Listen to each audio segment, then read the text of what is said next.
I was 15 years old, sitting on the edge of my bed, holding a pregnancy test. 2 lines.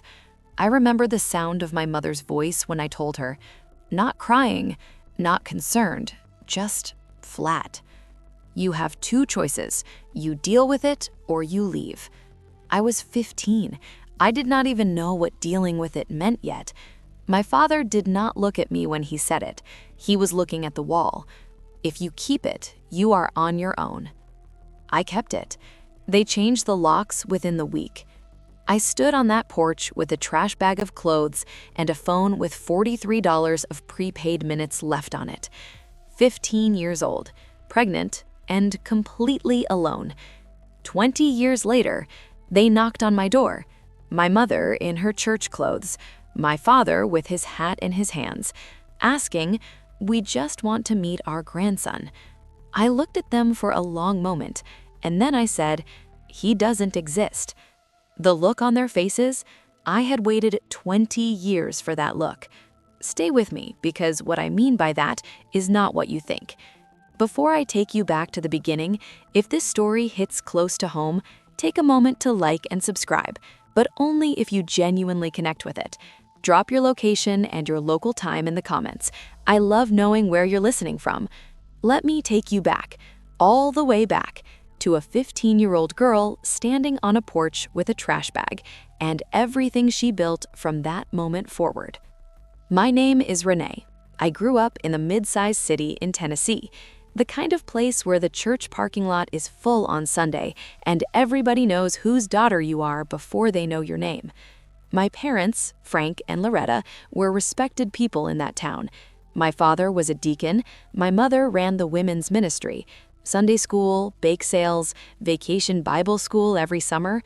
From the outside, our family looked like the kind you put on a Christmas card.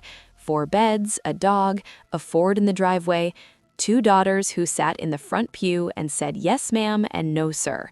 My older sister, Dana, was 20 when I was 15, already out of the house, already the version of a daughter my parents had planned for, married young, living close, calling on Sundays. And then there was me. I was the one who asked too many questions, who stayed up too late reading, who did not fit the shape they had carved out. Not badly, not rebelliously, I just did not fit. And in a family like mine, not fitting is its own kind of problem. His name was Marcus. He was 17, a junior. We had been together for 4 months, young and stupid and certain the way only teenagers can be certain. When the test came back positive, I sat in the school bathroom for 20 minutes before I could stand up. I told Marcus first. He went very still. Then he said, "I cannot do this, Renee." And that was it. He was not cruel about it. He was just 16 years old and terrified, and he left, which left me alone with the hardest conversation of my life. I told my mother on a Tuesday evening.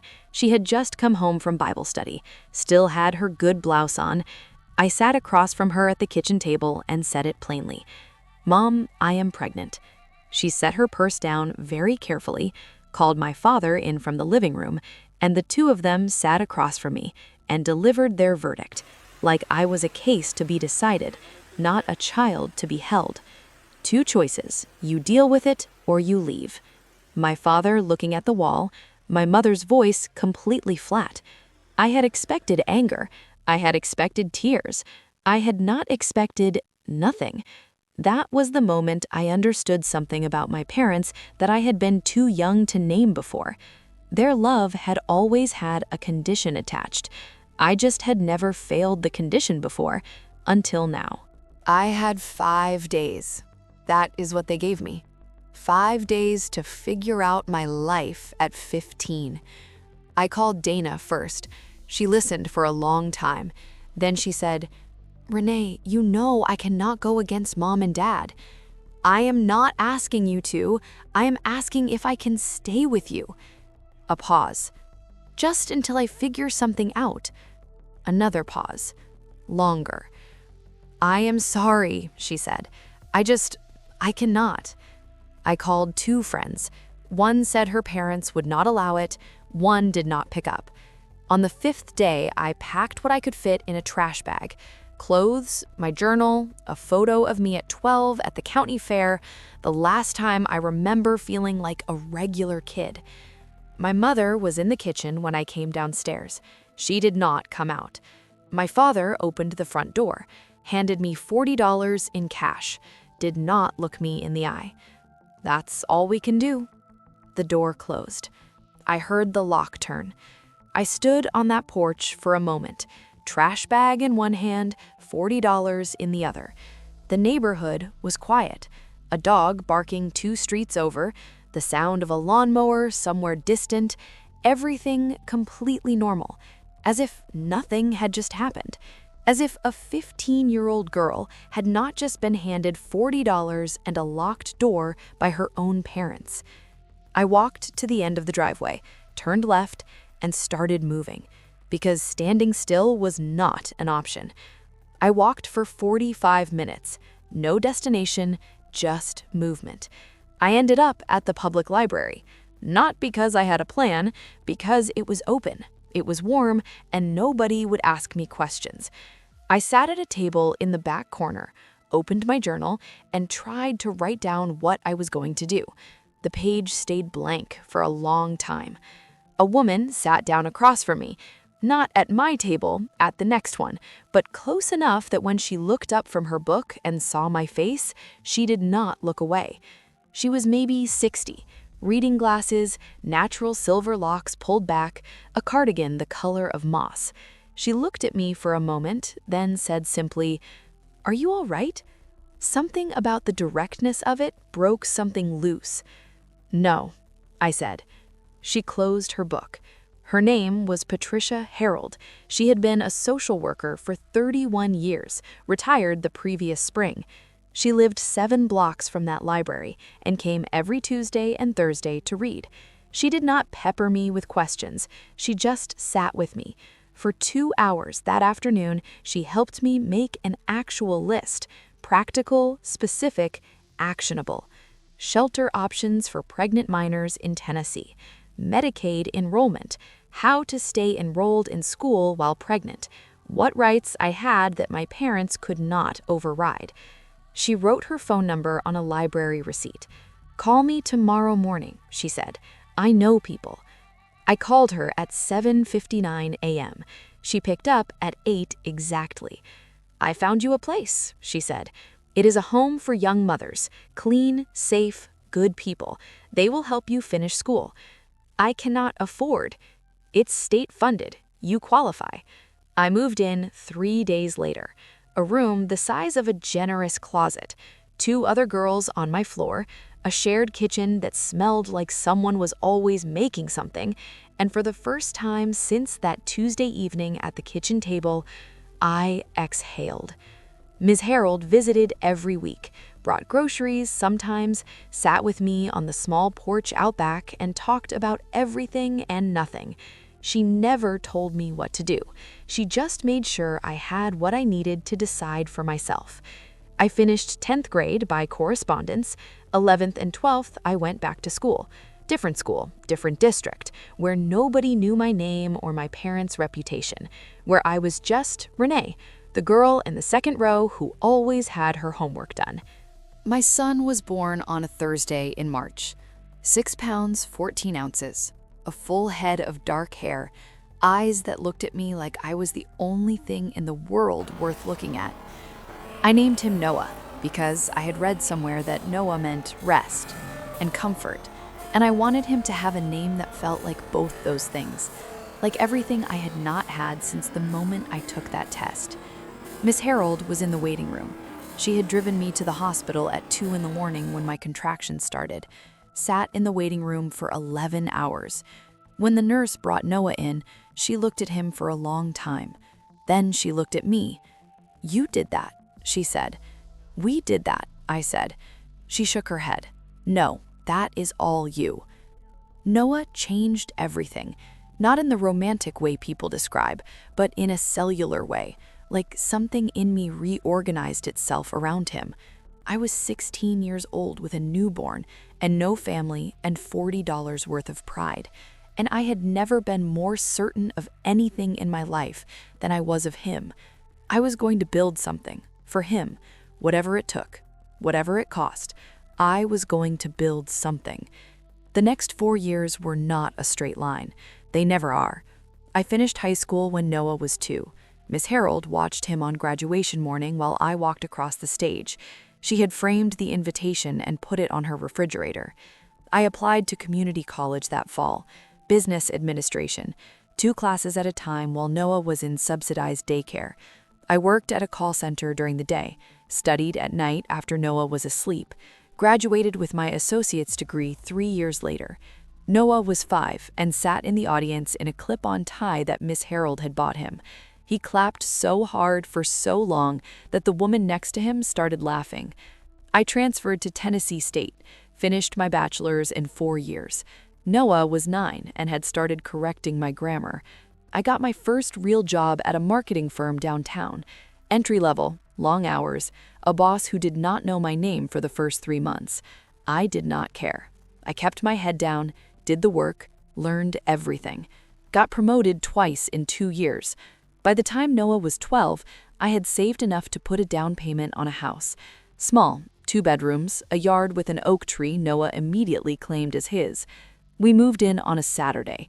Noah ran through every room, slid across the kitchen floor in his socks, declared the backyard his kingdom. I sat on the back steps and watched him and thought, Frank and Loretta, look what you missed. By the time Noah was 15, the same age I was when they locked that door, I had been promoted to regional director at my firm, managing a team of 12, a salary I would not have been able to imagine at 15 standing on that porch, and a son who made honor roll and played guitar badly and made me laugh every single day. A life, a real one, built from a trash bag and $40, and a woman in a library cardigan who sat down and said, "Are you all right?" Noah was 20, a junior at Vanderbilt University on an academic scholarship, pre-law, confident, focused, deeply himself. The kind of young man that makes strangers stop and say, his mother must be something. It was a Saturday morning in October. I was in my kitchen, coffee, a book, the particular quiet of a house that belongs entirely to you. The knock came at 10:14 a.m. I remembered the time because I glanced at the clock instinctively. I was not expecting anyone. I went to the door, opened it, and stood completely still. My mother, in her church clothes, older, smaller somehow, her hair fully gray now. My father behind her, hat in his hands. The same gesture of a man who knows he needs something and does not know how to ask. They had found me through Dana, who had found me through a mutual cousin who had seen my LinkedIn profile. My mother spoke first. "Renee." Just my name, like a question and an apology folded together. I did not speak. "We heard you have a son," she said. We want to meet him. We want to know him." "He is our grandson," my father added. "We are getting older.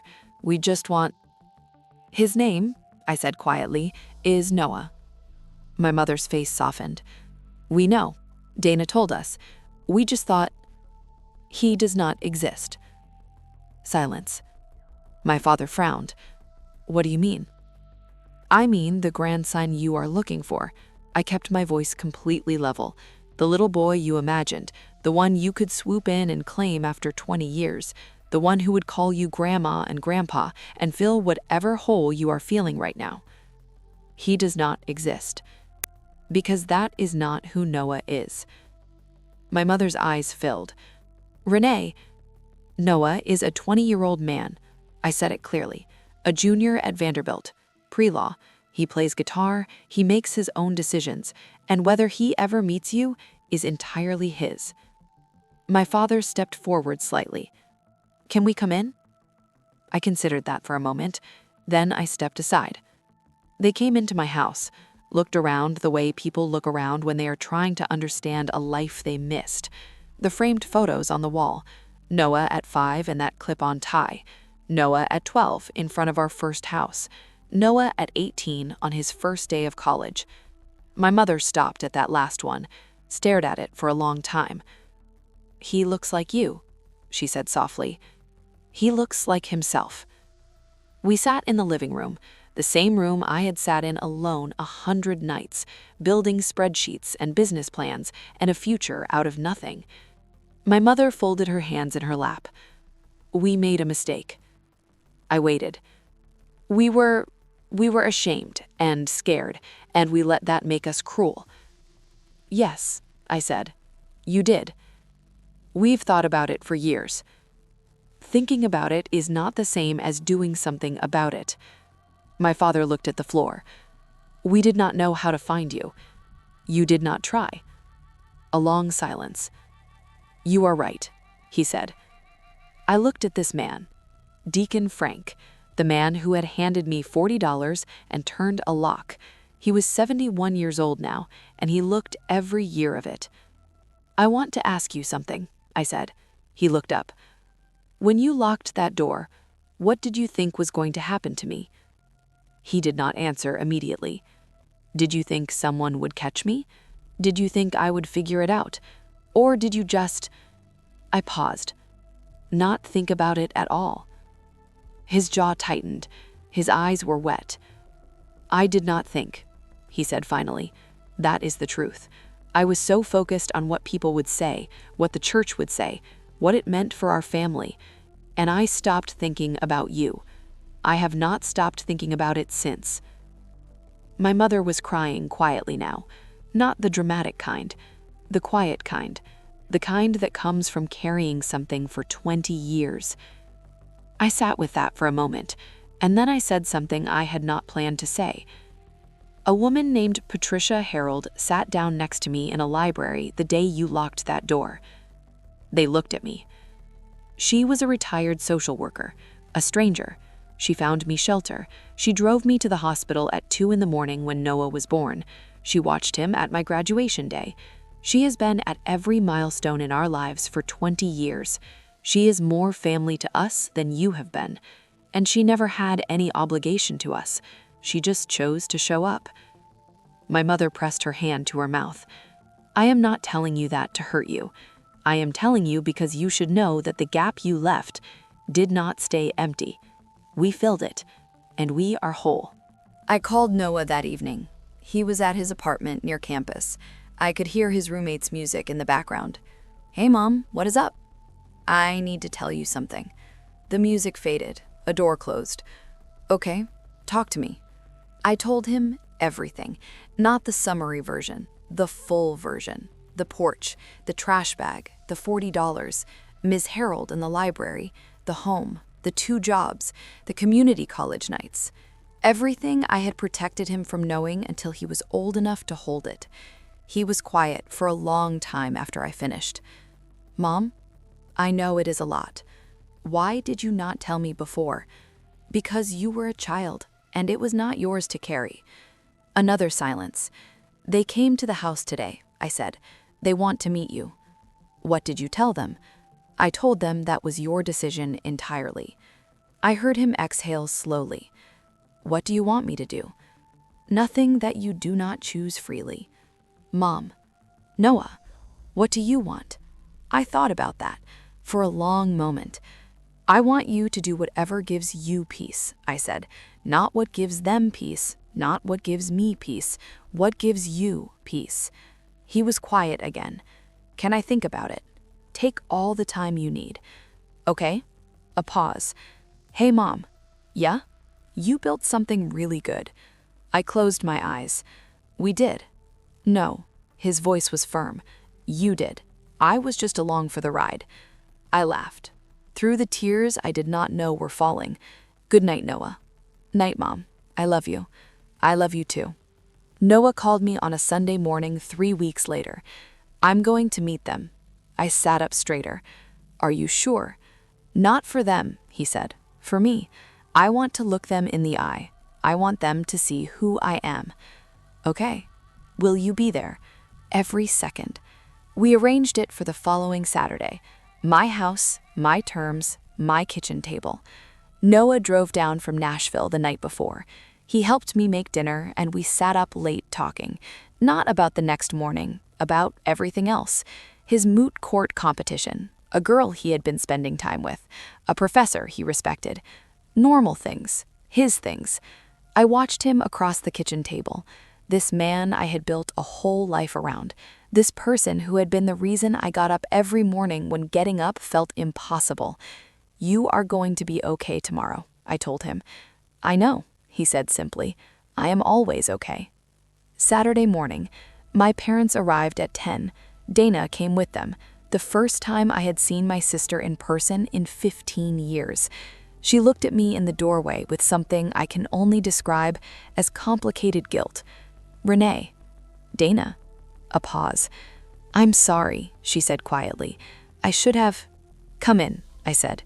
We sat in the living room, my parents on the couch, Dana in the armchair, me in my usual chair. And then Noah came downstairs, 6'1", dark hair, his grandfather's jaw and his mother's eyes, wearing a simple button-down, like he had thought about it. He looked at my parents. They looked at him.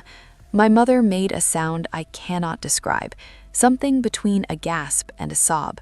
My father stood up instinctively, the way men stand when they recognize something important is happening. Noah crossed the room, extended his hand to my father. "I'm Noah." My father shook his hand, his own hand trembling slightly. "I know," he said. I'm your grandfather." Noah looked at him steadily, not with anger, not with warmth yet either, just clearly. "I know who you are," he said. "My mother told me everything." My father nodded. "Then you know we made a terrible mistake." "Yes," Noah said. "I know that." He sat down, and then he said something that I had not told him to say, something that came entirely from him. "I am not here to give you forgiveness today. I cannot do that yet. But I am here, and that is what I have right now. If you want to start from here, I am willing to start from here." My mother was openly weeping. My father sat back down slowly and nodded. "That is more than we deserve," he said. "Yes," Noah said simply. "It is." I called Miss Harold that evening. She picked up on the second ring. Same as always. "How did it go?" I told her everything. Noah's hand shape, what he had said, my father's face. She was quiet for a moment. Then she said, "That boy." "I know." "Patricia Harold," her voice was warm. "You raised a whole person. We raised a whole person." She did her usual deflection. "I just sat down next to you in a library. You saved my life. Renee." "Miss Harold." A pause, then softer. "You saved your own life. I just handed you a pen." We talked for an hour about Noah and Vanderbilt and the girl he had been spending time with, about her garden and her Tuesday library visits and the new book she was reading, about everything and nothing, the way we had always talked. Before I hung up, I said, "I need you to know something." "What is that?" "That Tuesday in the library, when you sat down." "Yes?" "You were the first person in my life who saw me without deciding what I was worth first. And everything, the house, the job, Noah, all of it, it started with you sitting down." She was quiet for a moment. "You would have figured it out," she said finally. "Maybe, but you did not have to figure it out alone." "No," I said, "I did not. And neither did Noah." Noah graduated from Vanderbilt last spring, pre-law, honors. Miss Harold sat in the 4th row. My parents sat 3 rows behind her. It was the first time they had all been in the same room. Miss Harold did not know who they were. My parents did not know who she was, but I did. I knew exactly who every person in that auditorium was and what they represented. And when Noah's name was called, when he walked across that stage, I did not think about the porch. I did not think about the trash bag. I did not think about the lock turning. I thought about a library on a Tuesday afternoon and a woman in a moss-colored cardigan who looked up from her book and asked, "Are you all right?" And the 15-year-old girl who told the truth, "No," and everything that one honest answer made possible. My parents and Noah are building something, slowly, carefully, on his terms, at his pace. It is not the grandparent relationship they imagined when they knocked on my door, but it is real, and real is worth more than imagined. My father called me last month, not through my mother, directly. He said, "I drive past that library sometimes, the one downtown. I think about you in there, 15 years old. I am sorry, Renee. Every day I am sorry." I held the phone for a moment. "I know, Dad. Are we going to be okay?" I thought about that, truly thought about it. "We are going to be something," I said. "I do not know exactly what yet, but we are going to be something." He exhaled. "That is enough," he said. "That is more than enough." Here is what I know now that I did not know at 15 standing on that porch. You do not need the people who left you to come back to be whole. Wholeness is not something they can give you. It was never something they could give you. It was always something you had to build, brick by brick, shift by shift, one honest answer at a time. I was 15 years old with a trash bag and $40, and I built a life so full that when the people who left finally came back, they could barely recognize the door they had once locked. That door is mine now, and I decide who I open it to. If you stayed with me all the way to the end, thank you. If you have ever been handed a locked door by someone who was supposed to love you and you kept walking anyway, drop a comment below. Just one word if that's all you have. Kept walking. I will see it. And if there's a Miss Harold in your life, someone who sat down next to you when everything was falling apart, say their name in the comments. Let's honor the people who showed up when they had no obligation to. Share this video with someone who needs to hear it today.